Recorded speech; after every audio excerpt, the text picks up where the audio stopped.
শবে বরাতের দিন ভোরবেলা 4টার সময় উঠে প্রথমে ব্রাশ করে নিলাম, তারপরে সেহরিটা করে নিলাম। সেহরিতে দুধ রুটি ছিল, আর এখানে কলা ছিল, আর আলুর বেরেস্তা ছিল।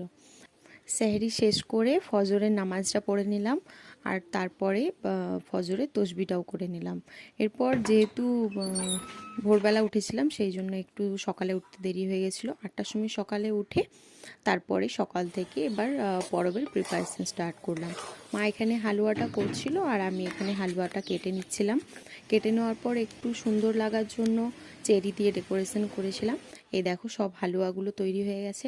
এখানে বুটের, তারপর চালের, সুজির সব কিছুর হালুয়া আছে। সারাদিন আর ভিডিও করা হয়নি। বিকেলবেলা এবার ইফতারের প্রিপারেশন স্টার্ট করলাম। ফলগুলো কেটে নিয়ে শরবতটাও রেডি করে নিলাম। এখানে মার আর আমার দুজনের একসাথে প্লেটে সব কিছু গুছিয়ে নিয়েছি, আর আজানের সাথে সাথে ইফতারটাও সেরে নিলাম। তারপর পুরো বাড়িটাকে মোমবাতি দিয়ে সাজিয়েছিলাম, আর বাচ্চারা ঈদগাহটার ভেতরটাও এরকম মোমবাতি দিয়ে সাজিয়েছিল, সেটাই তোমাদেরকে দেখিয়ে দিলাম।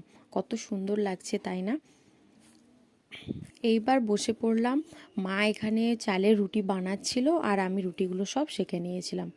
আর ইফতার করার পর আর কিছু খেতেও ইচ্ছে করছিল না, তাই ডিনারে আমি কয়েক পিস হালুয়ায় পিস তুলে খেয়ে নিয়েছিলাম, আর এটাই ছিল আমার ডিনার। এশার নামাজ পড়ে ডিনারটা কমপ্লিট করে তারপর আধ ঘন্টার মতো রেস্ট করেছিলাম। এরপর 10:30টার পর থেকে নামাজ, ইয়াসিন কোরআন সব কিছুই পড়েছিলাম। তোমরা কে কে শবে বরাতের রাতে ইবাদত করেছিলে কমেন্ট করে অবশ্যই জানাবে।